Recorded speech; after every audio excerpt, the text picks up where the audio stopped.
کہ اللہ کی ملکیت پر آنچ آتی ہے تو تمہارا فرض بن جاتا ہے کہ تم اپنے آپ کو اٹھ کھڑا کر اپنی جان کی بھی اگر قربانی دینی پڑے یا اپنے مال کی قربانی دینے پڑے تو ان سب قربانیوں کے لیے آپ کو تیار رہنا ہوگا۔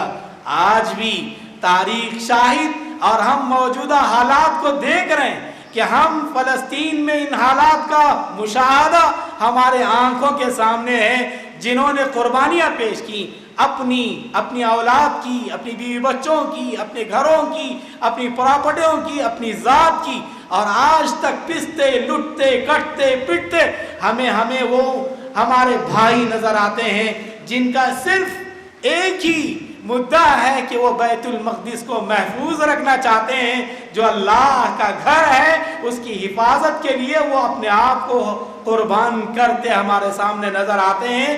ہزارہ تکالیف کے باوجود، ہزارہ مصائب کے باوجود، ہزارہ مصیبتوں کا سامنا کرنے کے باوجود جن کی زبان سے حسبنا اللہ و نعم الوکیل کا کلمہ ہم سنتے آ رہے ہیں، آج ہم سے بھی یہ جو ہماری اوقاف پر حکومت کی غلط نظریں پڑھ کر، حکومت ہڑپ کر ہم سے چھین کر لے جانا چاہتی ہے، قوانین پیدا کرنا چاہتی ہے اور قوانین لا چکی ہے، اس قانون پر ہم یہ دباؤ بنانا چاہتے ہیں، اور ہم نے یہ سب کچھ کیا، ہمارے بڑوں نے کیا اور بڑوں کی قربانیاں ہیں۔ اس ملک کو آزاد کرنے میں ہمارے بڑوں نے ایسی قربانیاں دی کہ وہ اپنے خاندانوں کو تباہ کر گئے، لیکن انہوں نے اپنی ذات کا خیال نہیں کیا، انہوں نے ملک کو آزاد کرنے، ملک کی بقا، ملک کی ترقی کے لیے قربانیاں دی۔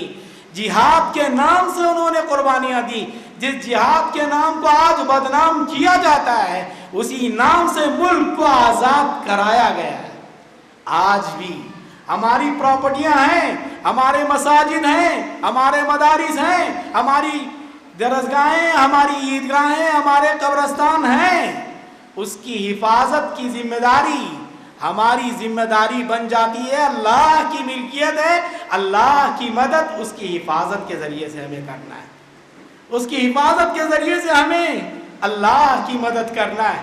اللہ ہمارے محتاج نہیں ہے، اگر ہم نہیں کریں گے تو اللہ دوسروں کو لا لیں گے، لیکن اللہ نے ہمیں امت مسلمہ میں پیدا فرمایا اور اس اعزاز سے اللہ نے ہمیں نوازا کہ ہم مسلمان ہیں، ہم مومن ہیں۔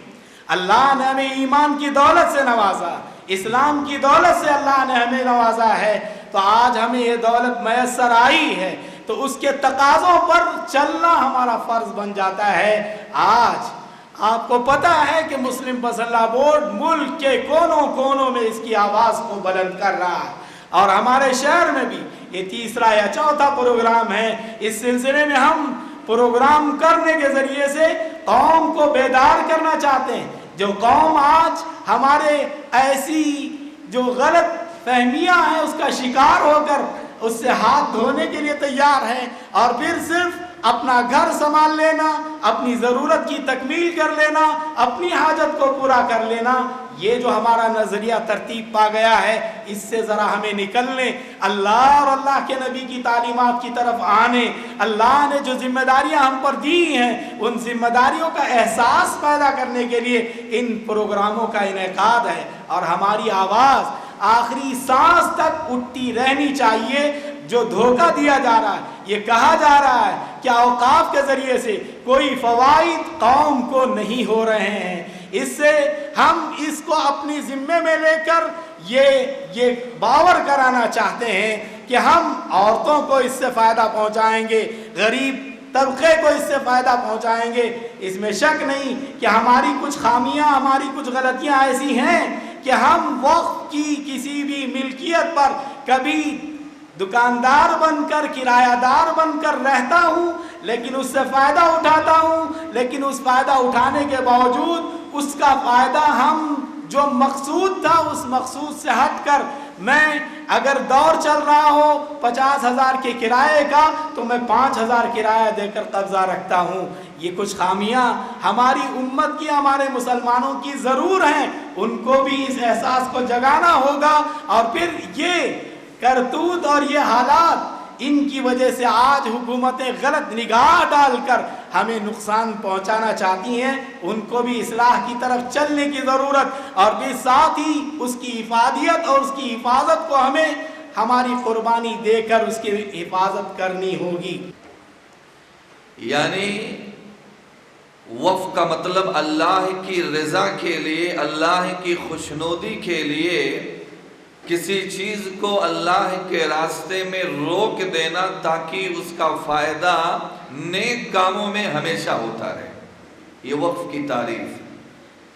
جیسے مسجد بنانا، مدرسے بنانا، یتیم خانے، ہسپتال وغیرہ کی تعمیر کرانا، غریب اور نادار طلبہ کے لیے کتابیں وغیرہ دینا، پانی کا نل یا کنواں وغیرہ کھدوانا، یہ ساری چیزیں وقف میں آتی۔ میرے بھائیوں، شریعت مطہرہ میں وقف کا ایک مسلسل نظام پایا جاتا ہے، مستقل نظام، اور یہ اسلام کے دور اول سے اب تک اس کا تسلسل قائم ہے۔ مسلمانوں کی یہ حسین تاریخ رہی ہے کہ یہ جب بھی دنیا کے جس بھی ملک میں آباد ہوئے تو انہوں نے نیکی کے کاموں میں، رفاہی اغراض، خیراتی مقاصد کے لیے اپنی زمین، اپنے جائیداد، اپنے پراپرٹی، اپنے اموال و املاک، اپنے باغات کو وقف کیے۔ آج اسلامی ممالک کے کونے کونے میں ہزاروں نہیں لاکھوں کی تعداد میں اوقافی املاک موجود ہیں، جن سے غربا، فقراء، مساکین، محتاجگان، بیوگان، ضرورت مندان، یتیم سب مستفید ہو رہے ہیں، سب فائدہ اٹھا رہے ہیں۔ اسلامی ممالک کی بات چھوڑیے، خود ہمارے ملک ہندوستان کے اندر ہمارے آبا و اجداد نے وقف کے اتنی زمینیں، اتنے پراپرٹی چھوڑے ہیں۔ خود اوقافی کی ہندوستان کی سچر کمیٹی کی رپورٹ کے مطابق ہندوستان کے اندر اوقافی املاک 9 لاکھ ایکڑ سے زیادہ، تیسرے نمبر پر سب سے زیادہ فوج کے پاس، دوسرے نمبر پر ریلوے کے پاس، تیسرے نمبر پر اگر کسی کے پاس وقف کی پراپرٹی سب سے زیادہ ہے تو میرے بھائیو وہ اوقاف یہ کی زمین سب سے زیادہ۔ آئیے میں آپ کے سامنے دلیل پیش کرتا ہوں قرآن و حدیث کی روشنی میں کہ کیا آج ہمارے ہی دور میں نہیں بلکہ اللہ کے آخری پیغمبر جناب محمد الرسول اللہ صلی اللہ علیہ وسلم کے زمانے میں صحابہ کرام نے اپنی زمینوں کو، اپنی جائیداد کو، اپنے پراپرٹی کو اللہ کے راستے میں وقف کیا ہے۔ قرآن و حدیث سے دلیلیں بہت ہیں، میں آپ کے سامنے پیش کرتا ہوں۔ قرآن کریم کی جب یہ آیت پارہ نمبر 4 کی پہلی آیت، سورہ نمبر 3 سورہ آل عمران کی آیت نمبر 92 نازل ہوئی، لَن تَنَالُوا الْبِرَّ حَتَّى تُنْفِقُوا مِمَّا تُحِبُّونَ، کہ تم اس وقت تک نیکی پا ہی نہیں سکتے جب تک کہ ان چیزوں میں سے خرچ نہ کرو جو تمہارے نزدیک بہت زیادہ محبوب ہے، پسندیدہ ہے۔ بخاری کی حدیث ہے، 2318 نمبر کی حدیث، حضرت انس بن مالک رضی اللہ تعالیٰ عنہ بیان فرماتے ہیں کہ انصار مدینہ میں صحابی رسول حضرت ابو طلحہ رضی اللہ تعالیٰ عنہ جو بہت مالدار تھے، ان کے تمام مالوں میں سب سے قیمتی اور سب سے محبوب مال ایک باغ تھا جو مسجد کے سامنے واقع تھا، اور اس میں اللہ کے آخری پیغمبر جناب محمد الرسول اللہ صلی اللہ علیہ وسلم بھی تشریف لے جایا کرتے تھے۔ اللہ کے نبی اس سے نکلنے والا عمدہ پانی آپ پیا کرتے تھے۔ جب قرآن کریم کی آیت نازل ہوئی تو ابو طلحہ انصاری رضی اللہ تعالیٰ عنہ اللہ کے نبی کی خدمت میں حاضر ہوتے ہیں اور کہتے ہیں کہ اللہ کے رسول، اللہ پاک اپنے کتاب قرآن میں فرماتا ہے لَن تَنَالُوا الْبِرَّ حَتَّى تُنْفِقُوا مِمَّا تُحِبُّونَ، اور میرے نزدیک میرا سب سے قیمتی مال، سب سے پسندیدہ مال یہی باغ ہے، بیرہا باغ ہے، لیجئے میں نے اسے اللہ کے راستے میں وقف کر دیا۔ میرے بھائیوں، اور انہوں نے کہا اے اللہ کے رسول اسے آپ جہاں چاہیں خرچ کریں، میرا مقصد کوئی اور نہیں ہے، میں صرف اللہ سے اجر و ثواب کا طلبگار ہوں، میں صرف اپنے لیے آخرت میں ذخیرہ کرنا چاہتا ہوں۔ اللہ کے نبی نے جب سنا تو کہا بخن ذالک مال رابح، ذالک مال رابح، بہت خوب، یہ نفع بخش مال ہے، یہ نفع بخش مال ہے، میں نے تمہاری بات سن لی ہے، لیکن میرا خیال یہ ہے کہ اس باغ کو تم اپنے رشتہ داروں میں تقسیم کر دو۔ بعد میں انہوں نے اس باغ کو اپنے رشتہ داروں اور چچیرے زاد بھائیوں میں تقسیم کر دیا۔ میرے بھائیوں دیکھیے، صحابہ اپنے قیمتی مال کو اللہ کے راستے میں وقف کر دیتے تھے۔ آج ہم مسلمان اللہ کے لیے کچھ نہیں چھوڑتے، ہے کہ نہیں؟ آج کا مسلمان جو ہے اپنے لیے حویلی بناتا ہے، اپنے لیے لاکھوں کروڑوں کا محل بناتا ہے، لیکن وقف کا کوئی شعور نہیں۔ ہم جائیداد میں ورثہ کے لیے زمین جائیداد چھوڑتے ہیں، یعنی ہمارے مرنے کے بعد وراثت میں لوگ جائیداد لیتے ہیں، اللہ کے لیے ہم کچھ نہیں چھوڑتے۔ یہ حال ہے میرے بھائیوں۔ لیکن آج ہمارے آبا و اجداد نے، ہمارے پرکھوں نے اپنے ملک ہندوستان کے اندر نہ جانے کتنی زمین جائیداد پراپرٹی کو اللہ کے رضا کے لیے، اللہ کے لیے وقف کر دیا ہے، لیکن آج ہندوستان کے اندر ہمارے انہی آبا و اجداد کے زمینوں کو، پراپرٹی کو، یہ وقف ترمیمی بل کے نام سے جو بل پاس ہوا ہے اسی کو ہڑپنے کی بات ہو رہی ہے، اسی کو قبضہ کرنے کی بات ہو رہی ہے۔ مسلمانوں، اب بھی اگر تم نہیں جاگے، اب بھی اگر تم بیدار نہیں ہوئے، اب بھی اگر تم نے اپنے آواز کو بلند نہیں کیا، تو پھر تمہارے آبا و اجداد کے پرکھوں کی زمین کو ہڑپ لیا جائے گا اور تم دیکھتے ہی رہ جاؤ گے۔ اس لیے اٹھنے کی ضرورت ہے، بیدار ہونے کی ضرورت ہے، اپنے آواز کے ذریعے سے جس طریقے سے ممکن ہو اس قانون کو پاس نہیں ہونے دینا ہے میرے بھائیوں، ورنہ اگر یہ قانون پاس ہو گیا ہماری مسجدیں ویران ہو جائیں گے، ہمارے مدرسے سب بند کر دیے جائیں گے، ہمارے مردے جو قبرستان میں دفن ہوتے ہیں ہمارے قبرستان کو ہم سے چھین لیا جائے گا، اس میں ہمارے قبرستان کے اندر ہم نے اپنے مردوں کو دفن بھی نہیں ہونے دیا جائے گا۔ حالات ایسے بھی آ سکتے ہیں، لیکن آج ہی سے وہ وقت آنے سے پہلے آپ بیدار ہوئیے۔